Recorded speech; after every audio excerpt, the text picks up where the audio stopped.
Don Anselmo se sentaba cada atardecer en el porche de su vieja casa de adobe, con la mirada perdida en el camino de tierra que serpenteaba hasta desaparecer en el horizonte montañoso. No era una pose de anciano contemplativo, sino una ritualizada espera, un anhelo que se había arraigado en cada fibra de su ser con el paso de los años. En su pueblo, Las Acelgas, todos conocían la historia de su hijo, Mateo, el joven impetuoso que un día, sin más, recogió sus pocas pertenencias y partió, dejando tras de sí un vacío que ni el tiempo ni el amor de un padre anciano habían logrado llenar. La silueta de Anselmo, encorvada por el trabajo y la pena, era un monumento a la esperanza inquebrantable, una presencia silenciosa que hablaba de lo que se había perdido y de lo que, quizá, aún podía recuperarse. Su corazón, aunque marcado por la ausencia, seguía latiendo con la fe inquebrantable de que el destino o la divina providencia traería de vuelta a aquel que se había ido. Esta historia es para ti. Si alguna vez has sentido el peso del arrepentimiento o la dulce amargura de la espera, esta narración está tejida para tu corazón, porque es en el dolor compartido donde a menudo encontramos nuestra mayor fortaleza. El vacío dejado por Mateo no solo se sentía en la casa de Anselmo, sino que flotaba como una sombra etérea sobre todo el pueblo de Las Acelgas. Era un eco en las conversaciones de los vecinos, un suspiro no pronunciado cuando se pasaba frente a la casa del viejo. El tiempo, con su cruel indiferencia, había transformado la partida de Mateo de una herida abierta en una cicatriz profunda, pero aún palpitante. Don Anselmo, con sus manos curtidas por el arado y el cuidado de sus olivos, encontraba consuelo en la rutina, en el ciclo inmutable de las estaciones, que le recordaba que después de cada invierno, la primavera siempre regresaba. Pero había otra voz, una voz grave y misteriosa que resonaba en el bar de la plaza, en las tertulias vespertinas, la del anciano del barrio, don Gaspar, quien, con sus ojos llenos de una sabiduría que parecía venir de otra época, repetía una y otra vez una extraña profecía. El hijo que se fue volverá descalzo. Nadie sabía si era un augurio de esperanza o una advertencia de desgracia, pero sus palabras se habían grabado a fuego en la memoria colectiva del pueblo, especialmente en el alma de Anselmo, quien se aferraba a ellas como un náufrago a un tablón en medio de la tempestad. Las palabras de don Gaspar no eran solo una profecía. Para Anselmo, eran un mantra, una promesa susurrada por el viento. El viejo del barrio, con sus más de 80 años y una vida entera dedicada a observar las estrellas y los comportamientos humanos, tenía una reputación de vidente, no por dones sobrenaturales, sino por una aguda percepción de las verdades que la mayoría ignoraba. Su frase, "El hijo que se fue volverá descalzo", resonaba en la cabeza de Anselmo, pintando imágenes de un Mateo humilde, despojado de todo, tal vez incluso de su orgullo. La idea de un regreso descalzo no era solo literal, sino una metáfora de la redención, de un alma que ha transitado por desiertos de culpa y arrepentimiento, y que vuelve con la piel marcada por el viaje, pero con el corazón purificado. Anselmo, a pesar de la melancolía que a menudo lo embargaba, encontraba en esta imagen una chispa de esperanza, una razón para seguir mirando el camino cada tarde, una razón para creer que, sin importar cuánto tiempo pasara, el amor de un padre podría finalmente guiar a su hijo de regreso a casa. Pero ¿quién era Mateo? No era el hijo pródigo de las parábolas, al menos no al principio. Mateo era un torbellino de juventud y anhelos, un alma insatisfecha con la quietud de las acelgas. Soñaba con ciudades lejanas, con oportunidades que el pequeño pueblo no podía ofrecerle. Un día de primavera, hace 15 años, la discusión con su padre fue la gota que colmó el vaso. Palabras hirientes volaron, promesas rotas se desvanecieron en el aire. Anselmo, en su intento de protegerlo de los peligros del mundo, parecía a los ojos de Mateo un obstáculo para sus sueños. La mochila al hombro, la mirada desafiante y una despedida apenas pronunciada fueron la última imagen que Anselmo tuvo de su hijo antes de que desapareciera por aquel camino polvoriento. El dolor de esa partida no solo fue por la ausencia física, sino por el eco de esas últimas palabras que aún resonaban en el corazón de Anselmo, llenándolo de «y si hubiera dicho, y si hubiera hecho». Los años se deslizaron como agua entre los dedos de Anselmo. Cada estación era un recordatorio de la ausencia, cada cumpleaños de Mateo una punzada de dolor y de esperanza renovada. La casa, que una vez fue el epicentro del bullicio familiar, se convirtió en un santuario de la memoria, un faro solitario en la noche, con la luz encendida, simbólicamente, por si Mateo alguna vez encontraba el camino de vuelta. Anselmo mantenía el pequeño huerto de Mateo, las herramientas que él usaba, como si el tiempo se hubiera detenido en aquel preciso instante de la partida. Los vecinos, con discreta compasión, observaban cómo el viejo se encogía un poco más cada año, cómo las arrugas de su rostro se profundizaban, no solo por la edad, sino por el peso de una pena silenciosa. Algunos murmuraban que Mateo nunca volvería, que el mundo era grande y cruel, y que los hijos que se van rara vez regresan. Pero Anselmo se aferraba a la fe, una fe que se había forjado en la adversidad y que le decía que el amor de un padre es un hilo invisible, pero irrompible. La comunidad de las acelgas, aunque pequeña, no era ajena a la complejidad del corazón humano. Las opiniones sobre Mateo y su padre estaban divididas, como las estaciones del año. Algunos sentían una profunda lástima por Anselmo, admirando su resiliencia y su amor incondicional. Otros, sin embargo, susurraban sobre la rebeldía de Mateo, sobre la mala cabeza que siempre tuvo y cómo la cabra tira al monte. Pero había un grupo, una minoría quizá, que recordaba al Mateo joven, el que jugaba con los otros niños en la plaza, el que ayudaba a su padre con la siega antes de que la amargura se apoderara de él. Don Gaspar, el anciano profeta, no tomaba partido, solo observaba y de vez en cuando, con un brillo en los ojos, recordaba su predicción: el hijo que se fue volverá descalzo, como si supiera un secreto que el resto aún no podía comprender. Para Anselmo, la profecía no era un consuelo fácil, era una carga, una promesa incierta que lo mantenía en vilo, preguntándose no solo si volvería, sino en qué condiciones lo haría y si su corazón, tan endurecido por el tiempo, sería capaz de abrazar ese regreso sin juzgar. En los años de ausencia de Mateo, Anselmo aprendió a cultivar no solo su tierra, sino también la paciencia. Sus manos, que antaño habían labrado la tierra junto a las de su hijo, ahora trabajaban con una lentitud metódica, casi ritual. Cada surco, cada poda, cada cosecha se convertía en una meditación sobre el paso del tiempo y la persistencia de la vida. Las pequeñas parcelas de olivos que rodeaban su casa eran testigos silenciosos de su lucha interna, de su diálogo constante con Dios, pidiendo por la seguridad de Mateo, por su arrepentimiento, por su regreso. A menudo, bajo el sol abrasador, o con el frío viento que bajaba de las montañas, Anselmo se preguntaba qué vida llevaría su hijo, si había encontrado la felicidad que tanto buscaba, o si por el contrario, se había topado con la dura realidad de un mundo implacable. La esperanza y la desesperación libraban una batalla constante en su interior, una guerra silenciosa que solo él conocía. A pesar de la fe que lo sostenía, había noches en que la desesperación ganaba terreno. La imagen del Mateo niño, risueño y lleno de vida, se superponía con la del joven iracundo que se marchó.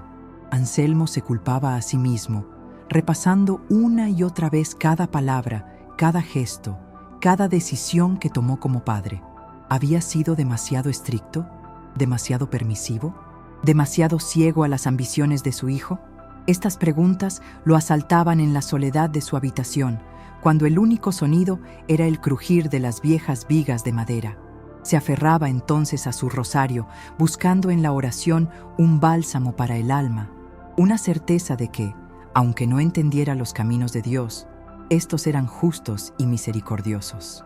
Y en esos momentos de profunda introspección, la frase de don Gaspar, el hijo que se fue, volverá descalzo, adquiría una nueva dimensión, no solo como una profecía, sino como un recordatorio de que la humildad y el arrepentimiento eran los verdaderos puentes hacia la reconciliación.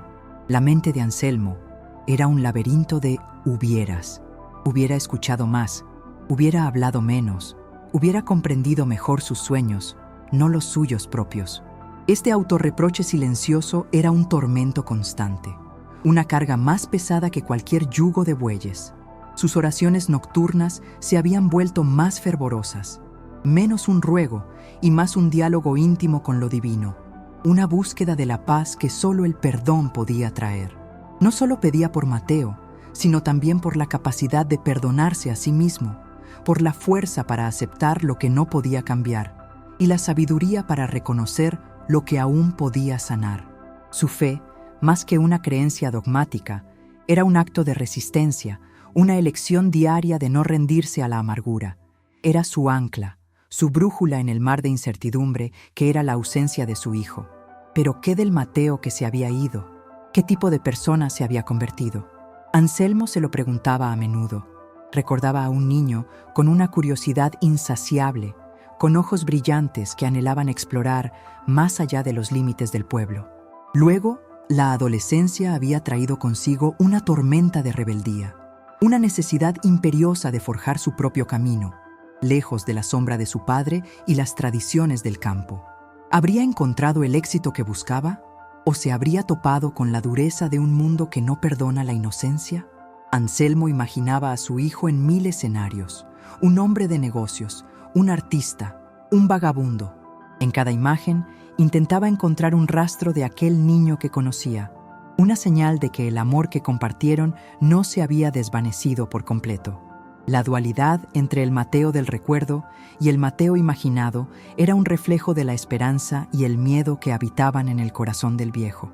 Las noches eran las más duras para Anselmo. El silencio de la casa amplificaba el eco de sus pensamientos, y cada sombra parecía bailar al compás de sus recuerdos. Era en esas horas oscuras cuando su fe se ponía a prueba, cuando la duda se colaba en las grietas de su corazón. Sin embargo, no se rendía. Se arrodillaba junto a su cama, con las manos entrelazadas y los ojos cerrados, y hablaba con Dios. No eran oraciones recitadas, sino conversaciones íntimas, súplicas sinceras, confesiones de un padre que anhelaba el bienestar de su hijo por encima de todo. «Protégelo, Señor», murmuraba. «Guíalo, si se ha perdido. Y si ha de volver, permíteme reconocerle, y permítele a él sentir mi amor, sin juicio, sin reproches». Estas conversaciones silenciosas eran su terapia, su confesionario, el lugar donde depositaba sus miedos y renovaba su esperanza.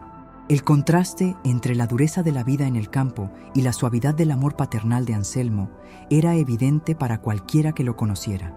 Su piel estaba curtida por el sol y el viento, sus músculos fuertes por años de trabajo físico, pero sus ojos guardaban una ternura infinita, una tristeza profunda que solo el amor no correspondido puede generar. Cultivaba la tierra con esmero. Sus productos eran los mejores del mercado local, un testimonio de su dedicación y su resistencia. Pero al llegar a casa, esa misma dureza se desvanecía, revelando al hombre que, en la intimidad de su hogar, mantenía viva la llama de la esperanza por su hijo. Hablaba poco de Mateo, pero cada uno en el pueblo sabía que cada uno de sus gestos, cada uno de sus silencios, era un tributo a aquel hijo ausente, un eco de un amor que desafiaba el paso del tiempo y la distancia. A pesar de su dolor, Anselmo nunca dejó de participar en la vida del pueblo. Mantenía su dignidad intacta, asistía a misa los domingos, ayudaba a los vecinos cuando lo necesitaban y siempre tenía una palabra amable, aunque su mirada a menudo se perdía en la lejanía. Los demás, respetuosos, rara vez tocaban el tema de Mateo, pero su presencia silenciosa era un constante recordatorio. El día a día de Anselmo era un testimonio viviente de la capacidad humana para soportar la adversidad sin perder la esencia, sin volverse amargo. Era un faro de resiliencia, una figura que, a pesar de su propia pena, inspiraba a otros a no perder la fe. Y en cada interacción, en cada buenos días, en cada ayuda ofrecida, el corazón de Anselmo, aunque herido, seguía irradiando una bondad que era, en sí misma, una forma de oración. Y así, los días se convirtieron en semanas, las semanas en meses y los meses en años. El calendario de Anselmo no se marcaba por las festividades del pueblo, sino por los ciclos de la espera. Un día, El cielo sobre las acelgas comenzó a tornarse de un color gris plomizo, inusual para la época. Un viento frío, portador de presagios, sopló desde las montañas, agitando las copas de los olivos y haciendo crujir las ventanas de las casas. Las nubes se hicieron más densas, más oscuras, y un olor a tierra mojada, a tormenta inminente, empezó a impregnar el aire. Era un cambio drástico, un presagio de algo más que una simple lluvia. Para Anselmo y para muchos en el pueblo, este cambio en el clima se sentía como el preludio de un evento mucho mayor, una alteración en la atmósfera que reflejaba la tensión acumulada, la inminencia de un desenlace largamente esperado. El cambio en el clima no pasó desapercibido para nadie, pero para don Gaspar, el anciano profeta, era una señal inequívoca. Esa tarde, en el bar de la plaza, con una taza de café humeante entre sus manos temblorosas, su voz resonó con una autoridad inusual, más fuerte de lo habitual. Miró a los presentes, sus ojos brillantes con una convicción que silenciaba el murmullo de las conversaciones. «Antes de la lluvia, sonará el timbre», dijo, con una solemnidad que hizo que a más de uno se le helara la sangre en las venas. La frase, que hasta entonces había sido una profecía lejana, ahora parecía inminente, casi una cuenta atrás. El pueblo entero, acostumbrado a sus palabras, sintió un escalofrío. La gente empezó a hablar de ello en voz baja, mezclando el temor a la tormenta con la expectación por el regreso de Mateo. ¿Realmente era este el momento? ¿Estaban a punto de presenciar el cumplimiento de la antigua profecía? Para Anselmo, las palabras de don Gaspar no fueron una sorpresa, sino la confirmación de una intuición profunda que llevaba sintiendo desde hacía días. Una mezcla de miedo y expectación se apoderó de su corazón. Un nudo en el estómago que le impedía comer, le robaba el sueño. ¿Estaba preparado para este momento? Después de tantos años de espera, la posibilidad real del regreso de Mateo era abrumadora. Se miraba las manos, viejas y nudosas, y se preguntaba si serían capaces de abrazar sin temblar a aquel hijo que se fue. El dilema interno era un torbellino. ¿Sería capaz de perdonarlo por los años de ausencia, por el dolor causado? Y aún más profundo, ¿Mateo lo perdonaría a él por las palabras dichas, por las expectativas impuestas? La fe de Anselmo era fuerte, pero la vulnerabilidad humana ante el perdón era un campo de batalla incierto. Las horas pasaron lentamente, cargadas de una tensión casi eléctrica. El viento arreciaba, las hojas secas bailaban en remolinos por las calles del pueblo. Los vecinos, anticipando la tormenta, se apresuraban a recoger la ropa tendida, a cerrar las ventanas, a asegurar sus puertas. Pero más allá de la preparación para el mal tiempo, había una expectativa tácita en el aire. La profecía de don Gaspar flotaba en la atmósfera como un presagio palpable. Desde sus ventanas, la gente observaba el camino, los ojos buscando una figura solitaria que pudiera aparecer en cualquier momento. De repente, el sonido de la campana de la iglesia rompió el silencio. No la campana que anunciaba misa, sino una única, grave y solemne campanada que el sacristán solía tocar para avisar de un evento importante o de una tormenta severa. Era un aviso para el cuerpo y el alma, una señal que decía: algo grande está por suceder. Mientras el pueblo se preparaba para la inminente tormenta, Anselmo se encontraba en el corazón de la suya propia. Las palabras de don Gaspar, la campana de la iglesia, el olor a lluvia, todo se unía para crear una sinfonía de anticipación en su alma. Paseaba por su pequeña sala, sus pasos resonando en el silencio. Se acercó a la ventana que daba al camino, limpiando con la mano el polvo del cristal, como si esa acción pudiera despejar la incertidumbre de su mente. Sus ojos escudriñaban la silueta de los árboles, el punto donde el camino desaparecía. Cada sombra, cada movimiento en la distancia lo hacía contener la respiración. Se aferraba a la esperanza, pero también sentía el temor de que la imagen de Mateo, después de tantos años, pudiera ser irreconocible, o que su regreso trajera consigo más dolor que paz. Si esta historia te ha tocado el alma y crees en el poder del perdón o de ser perdonado, suscríbete a este canal y comparte tu propia experiencia en los comentarios. Juntos encontramos fuerza en la fe y en la redención. Las primeras gotas de lluvia comenzaron a caer, grandes y pesadas, golpeando el tejado de tejas de Anselmo con un sonido sordo. El viento aullaba, un lamento que parecía reflejar la tensión en el corazón del viejo. Anselmo no se movía de la ventana, sus ojos fijos en la oscuridad creciente del camino. Su corazón latía con una fuerza inusual, un tamborileo que resonaba en sus oídos. Cada relámpago que iluminaba el cielo por un instante fugaz revelaba la desolación del paisaje y en su mente la soledad de sus años de espera. La tormenta no era solo un fenómeno natural, era una manifestación del caos emocional que había habitado en él durante tanto tiempo. Una purga quizá, un preludio a la calma que anhelaba.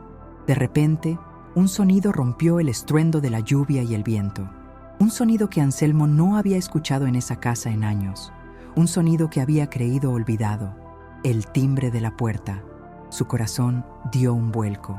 Era un timbre antiguo, con un eco metálico que ahora sonaba como una campana de iglesia resonando en el silencio momentáneo entre truenos. Anselmo se quedó paralizado por un instante, su mente incapaz de procesar lo que había escuchado.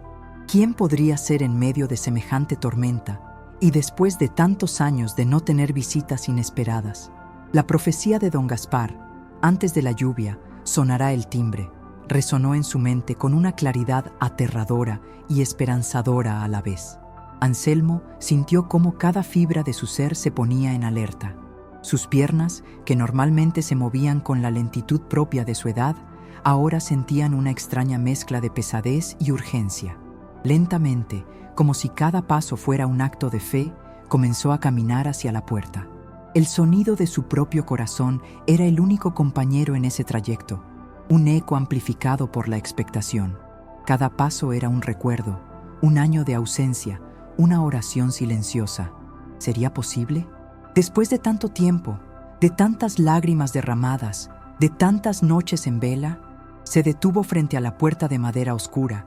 Su mano temblorosa se alzó y se posó sobre el pomo frío.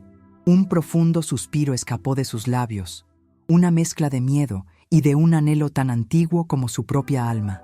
El momento de la verdad había llegado. Con un último aliento, Anselmo giró el pomo y abrió la puerta. Una ráfaga de viento y lluvia irrumpió en el umbral, haciendo temblar las llamas de las velas que iluminaban tenuemente el pasillo. Y allí estaba, enmarcada por la oscuridad y la cortina de agua, una figura de hombre empapado, con ropas raídas que se pegaban a su cuerpo y el cabello revuelto y lacio por la humedad. Su rostro estaba demacrado, cubierto de lodo y barba incipiente, pero los ojos, esos ojos, aunque cansados y llenos de una tristeza profunda, eran inconfundibles. Eran los ojos de Mateo, y sus pies, visibles bajo el dobladillo desgarrado de sus pantalones, estaban sucios, llenos de barro y heridas, completamente descalzos.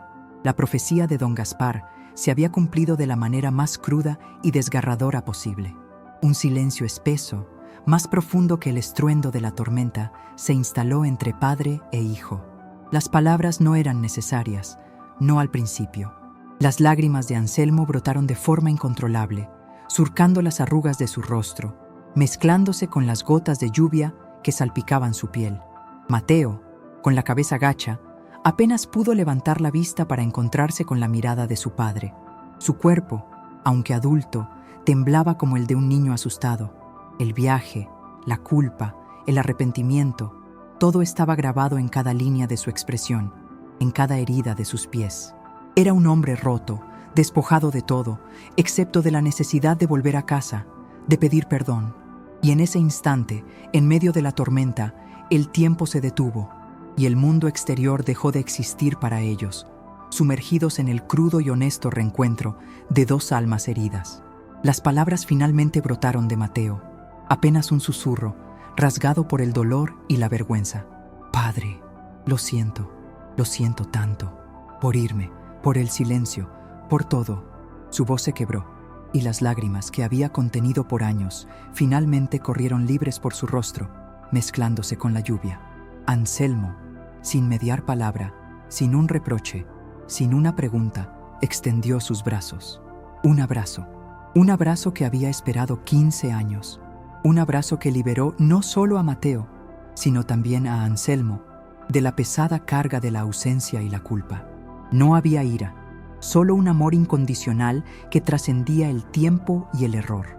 Era un abrazo que cura. El sonido del timbre, agudo y persistente, rompió el silencio cargado de la tarde justo cuando las primeras gotas de lluvia golpeaban el cristal de la ventana. No fue un toque, sino una ráfaga de urgencia, casi desesperada. El viejo, sentado en su sillón junto a la chimenea apagada, levantó la mirada lenta y sabia hacia el umbral. No dijo una palabra, pero sus ojos, que habían visto tanto, confirmaban lo que todos en el barrio habían escuchado de su boca durante años. La madre, con el corazón en un puño que latía como un tambor de guerra, se levantó tambaleante. Cada paso hacia la puerta era un eco de años de espera, de oraciones susurradas en la oscuridad, de lágrimas derramadas en silencio. ¿Sería esta vez? ¿Sería el fin de la incertidumbre o solo otra decepción disfrazada de esperanza? La mano temblaba mientras alargaba el brazo, y al abrir la pesada puerta de madera, la figura en el umbral se reveló bajo la mortecina luz del porche. Era él, descalzo, con la ropa sucia y el pelo enmarañado, los ojos hundidos de cansancio y vergüenza, pero inconfundiblemente el hijo que un día se marchó sin mirar atrás. Sus ojos se encontraron. Un abismo de tiempo, dolor y preguntas se abría entre ellos. No hubo palabras de inmediato, solo el rugido lejano de la tormenta que se acercaba y el suave repiqueteo de la lluvia. El joven, antes arrogante y lleno de promesas vacías, ahora parecía un niño perdido, despojado de toda su bravuconería. Llevaba en su mirada la huella de un camino largo y tortuoso, de noches sin techo y días sin pan, de decisiones equivocadas y el peso insoportable de la culpa. Su piel, curtida por el sol y el viento, contaba historias que no necesitaba vocalizar. La madre, en un acto reflejo que superaba la razón, extendió una mano temblorosa para tocar su rostro, como si temiera que, al menor movimiento, la visión se desvaneciera y él desapareciera de nuevo en la noche de la que había emergido. El aire se hizo denso, cargado de un dolor tan antiguo como el tiempo y de una esperanza tan frágil como la tela de una araña. El cumplimiento de la profecía del anciano no traía euforia inmediata, sino una quietud tensa, el preludio de lo que realmente significaba volver a casa. La mano de la madre se posó finalmente sobre la mejilla de su hijo, áspera y fría. No había en ese tacto ni reproche ni condena, solo el reconocimiento de lo irrefutable. Las lágrimas, contenidas durante años, empezaron a brotar silenciosas, no de tristeza, sino de la liberación de una angustia largamente sostenida. El joven, Miguel, se desplomó de rodillas en el umbral.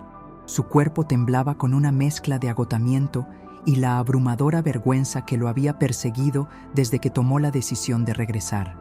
Sus labios intentaron formar palabras, pero solo un sollozo ahogado escapó de su garganta. El padre, que hasta entonces había permanecido en la penumbra del pasillo, inmóvil como una estatua, dio un paso adelante. Su rostro era una máscara indescifrable de emociones, una profunda cicatriz de dolor, la dureza del orgullo herido y en el fondo de sus ojos una chispa apenas perceptible de ese amor paternal que nunca se extingue por mucho que se intente sofocar. No era fácil para él. Había vivido con la ausencia de su hijo como una herida abierta. El peso de las expectativas rotas y las esperanzas desvanecidas había modelado su carácter, volviéndolo más silencioso, más distante.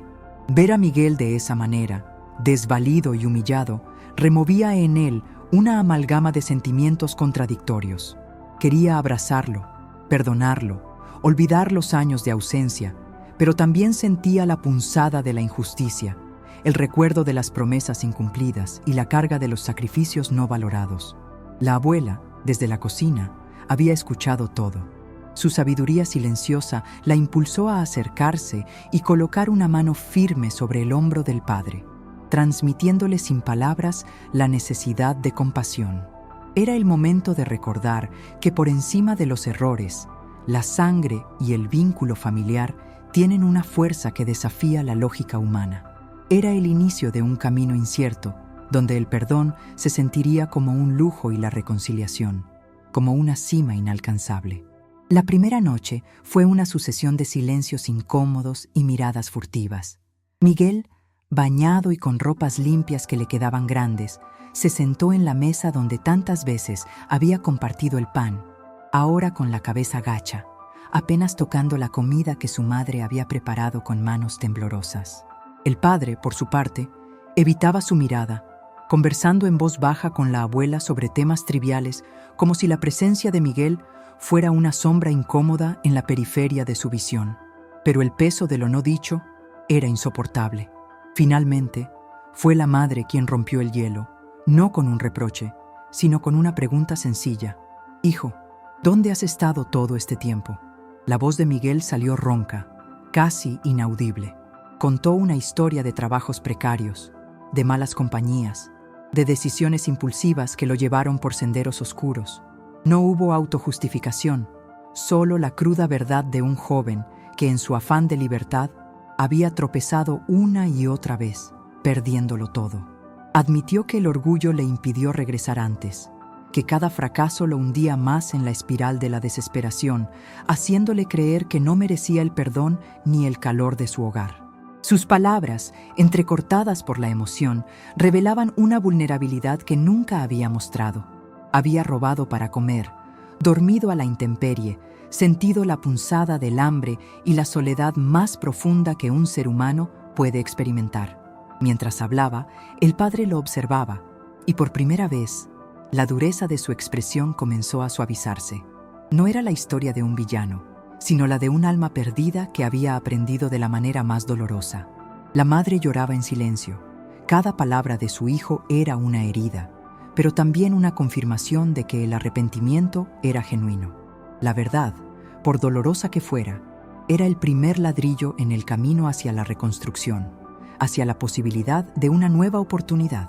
La noticia del regreso de Miguel no tardó en extenderse por el barrio como la pólvora, mezclada con el aroma de la lluvia y el eco de la profecía del anciano. Las miradas de los vecinos eran una amalgama de curiosidad, juicio y, en algunos casos, una silenciosa compasión. Algunos recordaban al joven Miguel, vivaz y lleno de promesas, antes de que la amargura de la juventud lo consumiera. Otros, más escépticos, susurraban sobre la imposibilidad de que un lobo cambie su piel, recordando los errores pasados y el dolor que causó a su familia. La familia de Miguel, sin embargo, permanecía unida en su pequeña burbuja, intentando aislarse del clamor exterior. El padre, especialmente, sentía el peso de las miradas ajenas. Como cabeza de familia, su orgullo había sido herido por la partida de su hijo, y ahora su regreso, aunque anhelado, traía consigo la vergüenza de que los demás fueran testigos de su fracaso y de la vulnerabilidad de su hijo. El anciano del barrio, sin embargo, mantenía su semblante sereno. Cuando alguien le preguntaba sobre Miguel, simplemente asentía con la cabeza, sus ojos penetrantes observando más allá de la superficie. Él entendía que el verdadero juicio no venía de los labios de los vecinos, sino del corazón mismo de Miguel y de la capacidad de su familia para perdonar. La madre, con su fe inquebrantable, se aferraba a la esperanza, ignorando las habladurías. Para ella, su hijo estaba en casa, y eso era lo único que importaba. Las noches seguían siendo largas, llenas de las reflexiones del padre sobre la justicia y la misericordia, y las ansiedades del hijo sobre si alguna vez podría ser digno de este segundo hogar.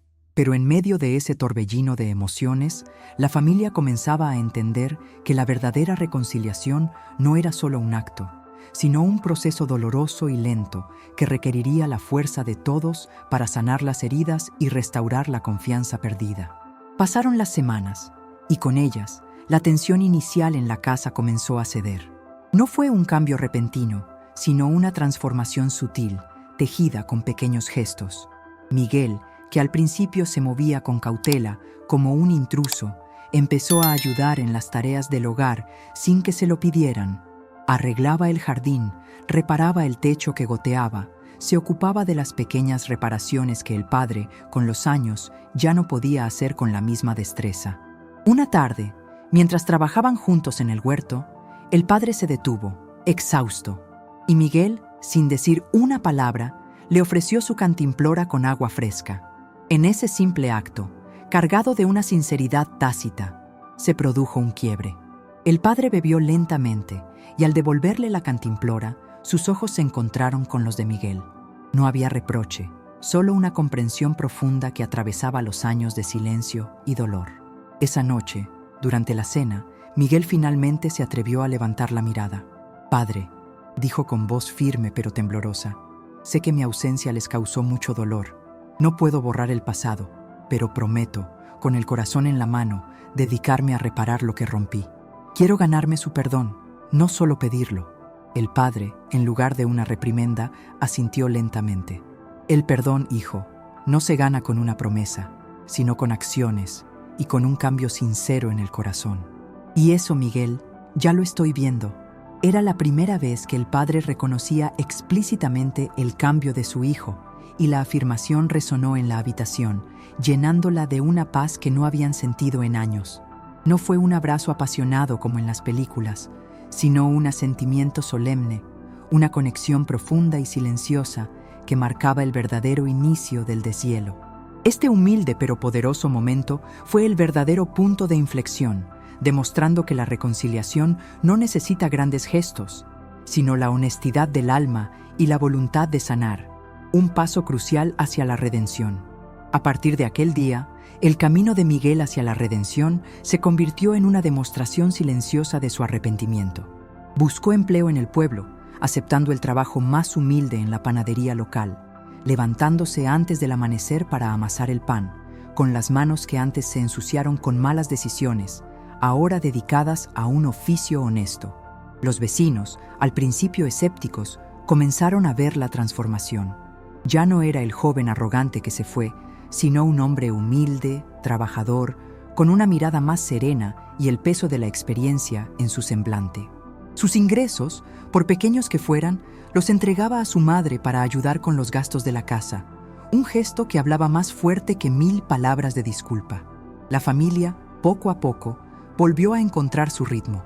Las cenas se volvieron más animadas, y aunque las viejas heridas no desaparecían por completo, el dolor se transformaba en cicatrices, recordatorios de una batalla ganada. Miguel se sentaba junto a su padre, escuchando sus historias, aprendiendo de su sabiduría, reparando la brecha de años de silencio. El anciano del barrio, observando desde la distancia, sonreía en silencio. Su profecía no solo hablaba de un regreso físico, sino de una vuelta del alma, de un corazón que, roto y perdido, había encontrado el camino de vuelta a la luz. La fe de la madre, que nunca había vacilado, ahora brillaba con una intensidad renovada, confirmando su creencia de que Dios siempre ofrece una segunda oportunidad a aquellos que se arrepienten sinceramente. Era un testimonio vivo de que, incluso después de los errores más profundos, el propósito puede ser redescubierto y las relaciones reconstruidas.